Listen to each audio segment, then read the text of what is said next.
truth is,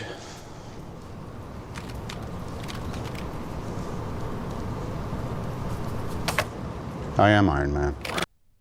Hello, everyone. Thanks so much for joining me here today as we get to talk about one of my favorite subjects, comic books. My name is Jose. I love comic books. I love talking about them. I love sharing them with you. Feel free to follow me on social media if you would like. Links are in the description below. I've also posted a link to the Marvel fan site that I have plot synopsis and character bios for this issue. We are in the end game of the Stark Wars, or the Armor Wars, the first one. So we're looking at Iron Man 230 from 1988. And we see the destruction of the Silver Centurion armor, which started in issue 200. So 30 issues Iron Man wore this armor, and I have a soft spot for this armor because it was the armor that he had in my teenage I shouldn't even say teenage years, that he had for in 1988 I was a freshman in high school, so really my childhood, because you think about it, 30 issues, so it's 12 issues a year, so that's 2.5 years. So between the ages of 6 or no 88, I don't know even know. Anyway, I had it. I'm at 6th grade, not 6 years old. So between 6th grade to ninth grade, this was the armor. So anyway, death of a hero. Here we go. Chapter 6, The Day the Hero Died. Now, if you remember, I have a playlist, but Tony Stark has been trying to get all his armor, all his technology back, and unfortunately, he's had to go against the government. So the government is about to strike back. And so we see here someone is speaking via radio. Firepower, your target has taken the offensive, feint left, and swing and repeat, swing right. So we can see someone is looking from inside a system. We see our credits here: David Michelinie, or Michelinie's, plot and script. Mark Bright, rest in peace. Breakdowns, Bob Layton. Plot finishes, and then of course Mark Grenwald and Tom DeFalco. So Jim Shooter is no longer the editor-in-chief at Marvel. And so you can see that this guy is basically, they're doing a simulation here. And so you see that we have a general, a senator, we got a businessman here. And so this is, I forgot his first name, but Cord. He's one of Tony's rivals. So Firepower is doing all these things, and you can see the simulation. So he kicks him, and it's reacting to it. So here they're looking at destroying. And here, so the simulation went wonderful here. And so they nuked him, by the way. This is a nuclear weapon, which I think is so ridiculous, but at the same time, it's so comic books. Everybody just always thought that nuclear weapons are just always coming. So here the general says, unfortunately, Firepower forgot to take geographical fix before launching, and according to our monitors, he would have just nuked half of downtown Detroit. Where are you gonna nuke him? In the United States? You really, Iron Man? Goodness gracious! But anyway, he says, "Sorry, General Media, it won't happen again." And the general says, "See that it doesn't, son. Even with low yield radiation, we would have had fatalities. We'd like to avoid that if possible." Oh, military. Anyway. And so Cord says, "Jack Taggart is a good man, General. He'll learn from his mistake." He says, "I hope so, for all our sakes." And so the general continues, "The government financed your development of the firepower weapon system, ostensibly for use by our soldiers in the next war. But in reality, we wanted a ready defense against this country's so-called superheroes, should they ever get out of line. Iron Man's reasoned vigilante behavior is the perfect example of such systems necessity, and his destruction should prove practical show of its effectiveness. And so they're walking out here. I do suggest, however, that we maneuver the final confrontation to a sparsely populated area. In these days of anti-government sentiment, civilian casualties could be embarrassing. So now we are back to Stark Enterprises here. And Tony is looking at a bottle. Of course, he has his alcoholism. And Rhodey asks if he's okay. And Tony says, yup, savoring my latest victory. And so we're going to get a bit of a brief explanation. The whole quest to get back the technology that was stolen from me was meant to save lives. Now, because of it, someone has died. And of course, that was in the previous issue here when he was fighting the Titanium Man and the Crimson Dynamo. And so he says, I've succeeded in destroying the armors that were based on my technology and used for evil purposes, even negated the components used by my allies so that they couldn't fall into the wrong hands, but at what cost? As Tony Stark, my company's on the brink and my health is eroding. As Iron Man, I've been kicked out of the Avengers and even had to fire myself as company spokesperson. I'm just realizing the toll this game is taking and how long I'm going to have to pay it. And so Rhodey says, there's still a lot to do, don't start drinking. And Tony goes, even though I've never wanted to drink more, I've never needed one less. And then they walk out and he says, let's go. So, and so they fly here to a subsidiary. It's called Accutech. It's a subsidiary of Stark. And they go see the computer guy, Mr. Zimmer. And he says, I thought you'd like to join us in a toast, sir. The apple juice is already chilled. You see, I've perfected the tapeworm. And Rhodey asks, what's that? And he says, I gave Abe certain information on our recent crisis. Told them that secrets stolen from me were being used by terrorists. I needed some way to keep those secrets from being reapplied. So Abe came up with the tapeworm concept. So it's basically a computer virus. And so it's going to be in a continuous loop through major communications network. And so he continues explaining it splits off into adjoining networks until virtually every database in the world has been accessed. Sorry. This tapeworm's purpose is to erase all the data concerning the technology Mr. Stark specified. So they're going to wipe his technology so that no one can replicate it. So unless somebody printed it out, that's about it. So if anyone that tries to re-enter the prohibited data, the tapeworm erases this on its next pass.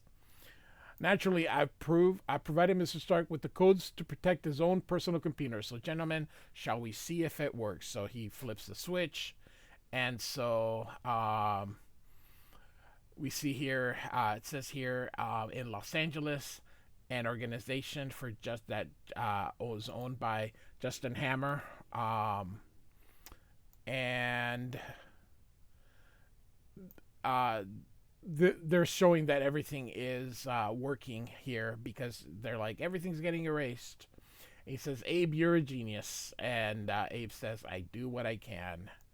And so, and it says here, unfortunately, so do others. So this guy's putting on the helmet, and here comes firepower. Is this not badass suit? It looks like a friggin' tank. This is not even practical at all, but it looks so cool. You would think Rob Liefeld would have designed it. So, all right. So they are going to do another test here, and we got tanks and we got jets, and so we're gonna kind of move along here because it's basically testing, and you can see he is destroying everything. So and so you say that this is it took 12 seconds for all that happened here. And he says Didn't even take you the 12 seconds that the computers had said love the screen tone being applied here. And the general says, I have to agree with Mr. Cord, Taggart. You handled those aggressor drones in exemplary fashion. And so now the senator and the military are driving back here. And the senator says, Taggart seems to be tackling his duties with disturbing amount of relish, Cord. You sure he's the right man for the job? And Cord says, don't worry, Senator. He's just feisty. Why, he sort of reminds me of myself at that age. I see. How reassuring. So, look at this, everybody. That's such an 80s trope of everyone holding the guns. And so, here you see Tony is putting on the armor. And he says, we knew there was a glitch, a gap in the program. We stole the one that told us who Hammer had given my technology to. And so Tony continues, therefore, the possibility exists that one armored bad guy could still be on the loose. And it seems the only way to find out for sure is for me to face an old nightmare. So he is going to go to the satellite that... if you remember from issue 215 and 16 here, so it's still up there. This is a huge satellite. And so we'll give a quick recap here, but of course, like I mentioned, I have an Iron Man playlist. This was going to be my gift to the world until AIM, which is Advanced Idea Mechanics, infected it with a plague. So however, it's in outer spaces, so it really should. Like, I don't know. It's a bacterium. Just put some alcohol in it. I don't know. And so he's gonna replace the circuit boards here, and he's gonna. There's a unique radiation that is set up by his tech. Oh my god, I love comic books. And so he is actually able to find one. And he says, someone is using my stolen circuitry right now. So he goes back to Earth here. And Rhodey comes to him. And he says, I saw you skidding your Porsche into a lot. What happened? And he says, sorry, no time now. I think I've located that glitch we talked about. I've got to get cracking on it.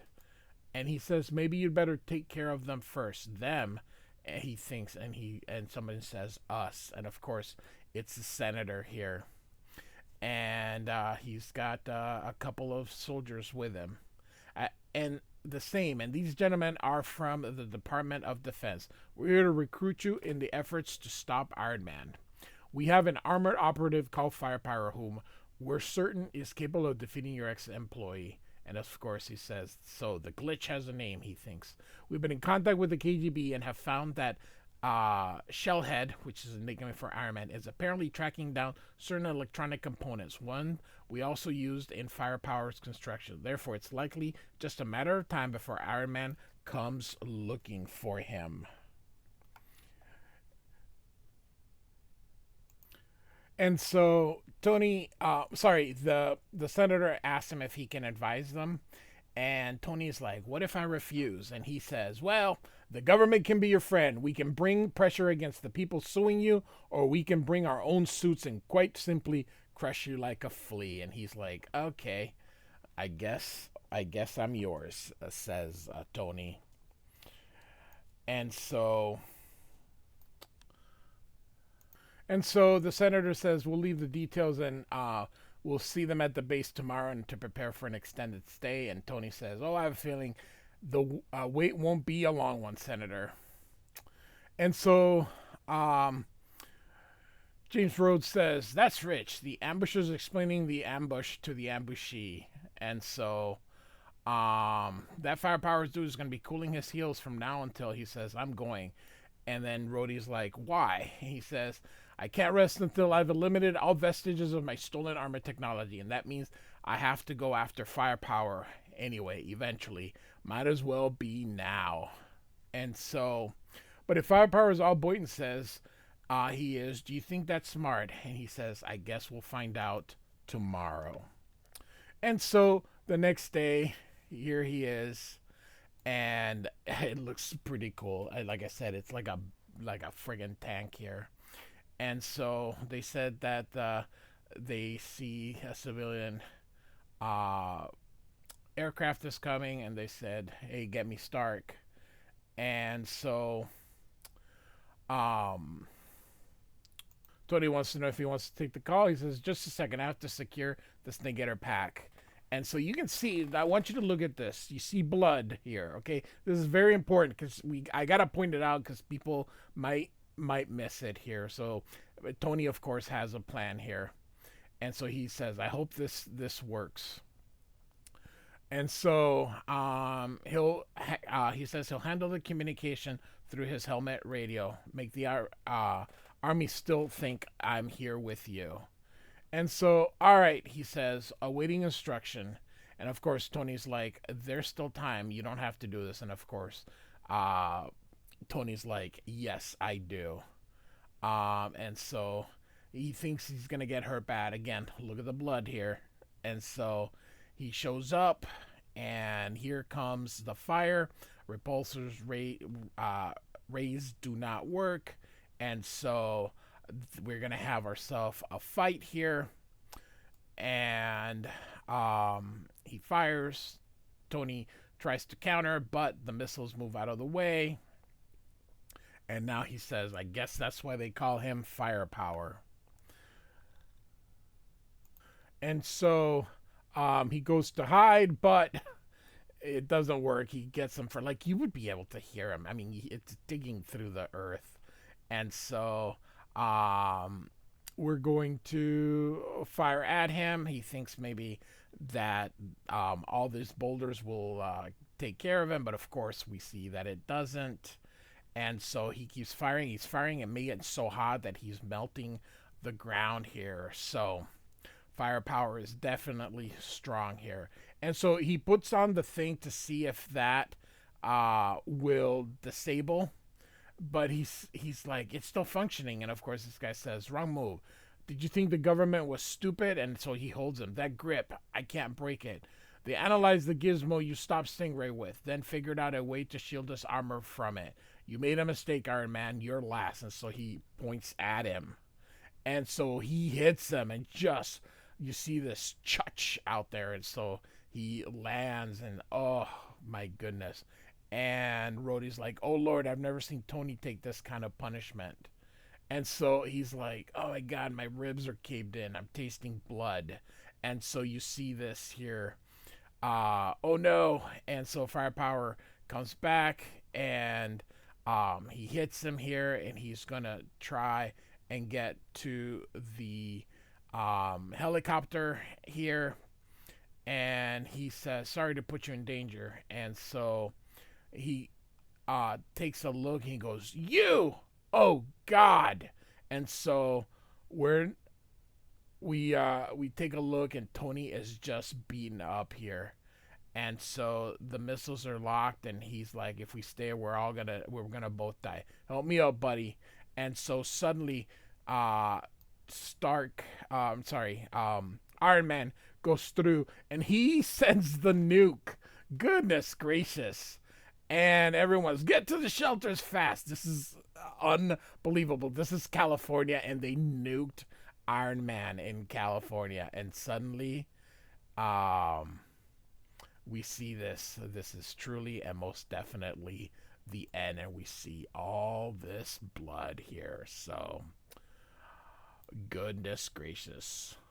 Are we even going to have another issue of Iron Man? Who knows? I mean, will there even be an Iron Man 231? So, I guess we'll have to come back next month. All right, Iron Man 230 by David Michelinie, Mark Bright, and Bob Layton. Like and subscribe. I do thank you so much for listening. Goodbye.